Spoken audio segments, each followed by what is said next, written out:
अस्सलाम वालेकुम प्यारे व्यूवर्स, कैसे हैं। मैं यूट्यूब फैमिली, अल्लाह ताला आप सब लोगों को खुश रखे। सुबह बखैर हो गया। आज के नाश्ते में मैं बना रही हूँ मक्खन, घर का बना हुआ मक्खन। जिस तरह ये दूध से मलाई वगैरह उतारते हैं तो हम उसको जमा कर लेते हैं। इसके साथ मैं मक्खन बनाऊंगी। आज आधी मलाई मैंने जूसर में डाल दी है। इसके साथ मैं मक्खन बनाऊंगी, बाकी बाद में मक्खन निकालूंगी। हम तो इस तरीके से निकालते हैं, पानी डाल के, थोड़ा सा पानी डाल के फिर उसमें मलाई डाल देते हैं और उसको जूसर में ब्लेंड करते हैं ताकि वो अच्छी तरह से मिक्स हो जाए और उसका मक्खन बन जाए। आप बताइए आप किस तरीके से बनाते हैं।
और ये फ्रेश मक्खन हमारा तैयार हो गया है। और सुबह सुबह नाश्ते में कभी अंडे बन जाते हैं, कभी छोले, कभी मूंग की दाल, कभी फिर ये मलाई जब जमा हो जाती है तो हम इसका मक्खन निकाल लेते हैं और नाश्ते के टाइम पर यूज़ करते हैं। इससे पराठे भी कभी कभी बना लेते हैं या ऐसे रोटी भी लगा के खा लेते हैं। आज हमारा इरादा है कि मक्खन है फ्रेश तो इसके साथ बना लें चावलों की रोटी। तो चावलों का आटा मैंने ले लिया और उसे मैं मतलब गूँधने में इतना टाइम तो नहीं लगता, बस थोड़ा सा मिक्स करना पड़ता है नमक शमक डाल के। फिर इसको मैंने मिक्स किया और गूँध लिया। फिर मैंने चावलों की रोटी बनाई। ये सुबह का नाश्ता अगर चावलों की रोटी के साथ, ये एक देसी मतलब नाश्ता बन जाता है और इसका लुत्फ़ भी दोबाला होता है जब ये इसके साथ मक्खन के साथ चावलों की रोटी हो। या कुछ बच्चों ने फरमाइश की कि हमें गंदम का वो पराठा, मतलब गंदम के आटे वाला पराठा हो, तो हमने वो भी बना लिया और चावलों की रोटी भी बना ली। नाश्ता हमारा कंप्लीट होने वाला है। फिर जिस तरह दिन का आगाज़ होता है तो घर के कामों में लग जाते हैं। नाश्ता करने के बाद फर्श वगैरह धो लिया, बर्तन वगैरह भी कुछ धो लिए और साथ साथ दिन में काम होते रहते हैं। इंसान सारा दिन घर के कामों ही में ही बिजी होता है। लेडीज़ तो ख़ास कर सुबह होती है, सारा दिन वो कामों में लगी रहती हैं शाम तक।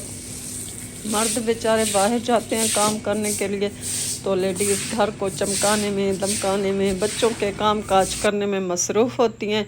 नाश्ता करने के बाद और घर के काम ख़त्म करने के बाद अभी भी हमारे बहुत से काम रहते हैं।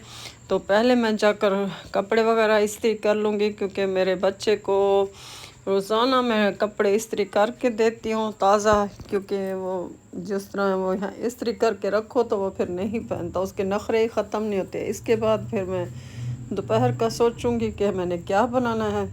पहले मैं इस्त्री कर लूँ। ये एक हाथ से मैंने मोबाइल पकड़ा हुआ है, इस वजह से सारी सलवटें हैं वो ठीक नहीं हो रही। मैं जब मतलब कैमरा पकड़ने वाला कोई ना हो तो फिर ये प्रॉब्लम होती है। मैं रोज़ाना उसका सूट प्रेस कर देती हूँ। उसके नखरे होते हैं कि ये अच्छा प्रेस नहीं किया हुआ, इसको ऐसे सलवटें ऐसे सलवटें। कोशिश तो मैं बहुत करती हूँ कि ठीक से कर लूँ, लेकिन उसको पसंद बहुत कम ही आते हैं। वो कभी कभी खुद कर लेता है, कभी मैं उसको अक्सर मैं कर देती हूँ। वैसे उसको अच्छे ना लगे तो वो खुद भी प्रेस कर लेता है। ये उसका सूट प्रेस हो गया। मैंने कहा जिस दिन शादी करोगे बच्चे, तुझे सारी समझ लग जाएगी, तेरी बीवी तुझसे खुद काम करवाएगी, तब तुझे पता चलेगा मेरी अम्मी मेरे लिए कितना काम किया करती थी। अब ये काम ख़त्म हो गया, अब दोपहर की तैयारी करनी है। और आज बच्चों ने फरमाइश की कि मैक्रोनी बनेगी। मैक्रोनी हमने ले ली थी, हमने खुली मैक्रोनी लिया, वैसे डब्बे में भी मिलती है लेकिन मैं खुली ले आई थी।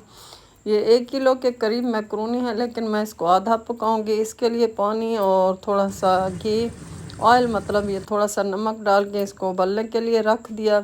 जो ही ये पानी गर्म होगा इसमें मैं मैक्रोनी डालूंगी और उसको बॉयल कर लूँगी। इधर मैंने चिकन रख दिया है ताकि इसका सालन भी साथ में बन जाए और मेरा काम थोड़ा जल्दी हो, इजी हो, आसान हो। ये सारी चीज़ें मैंने इसमें डाल दी हैं चिकन में। टमाटर हो गया, थोड़ा सा प्याज, अदरक, लहसुन, ये सारी चीज़ें डाल के चिकन मैंने इसमें भूनने के लिए रख दिया। चिकन जब पक जाएगा तो मैक्रोनी जब उबल जाएगी तब मैं इसमें वो शामिल कर दूँगी। ये मैक्रोनी का पानी भी उबल रहा है, अब इसमें मैं मैक्रोनी डाल देती हूँ। ये तो आप ऐसे ही पकाते हैं, हर कोई पकाता है, मैं भी वैसे ही पकाती हूँ जिस तरह आप पकाते हैं। पता नहीं शहर वाले लोग शायद किसी और तरीके से बनाते हों, लेकिन हम ऐसे ही पकाते हैं।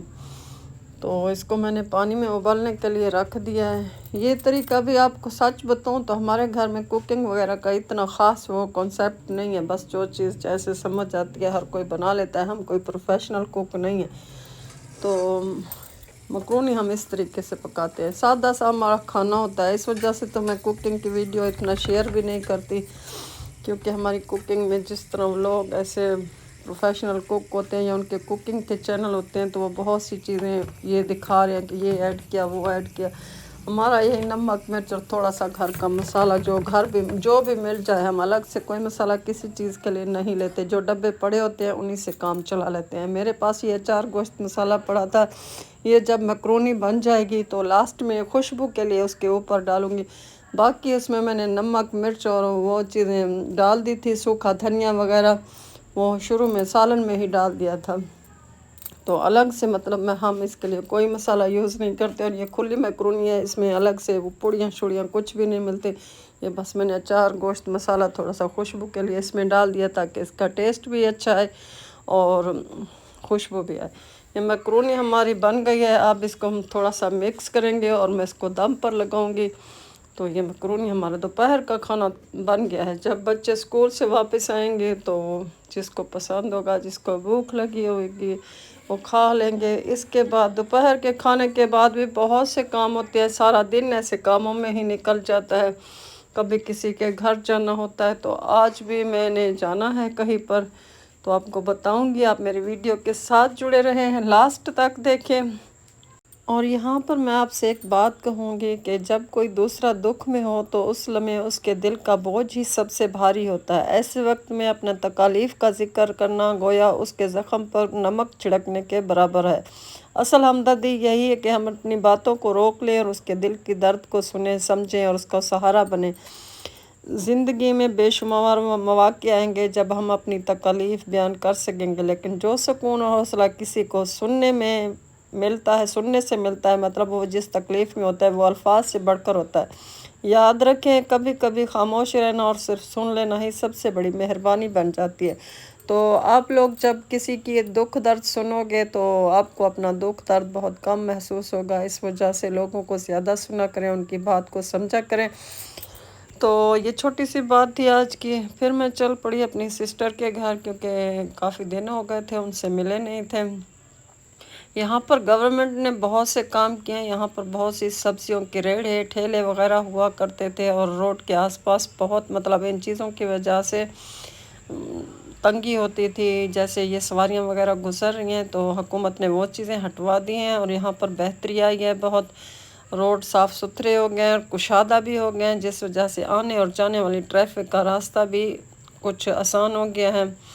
यहाँ पर आप देख सकते हैं। और जो गवर्नमेंट काम करे उसके लिए हौसला अफजाई ज़रूर करनी चाहिए। हमारा शहर आबाद रहे, हमारा मुल्क आबाद रहे, हमारी दिली दुआएं हैं इसके लिए। बस ये थी आज की वीडियो। अच्छी लगे तो लाइक और कमेंट लाजमी कीजिए।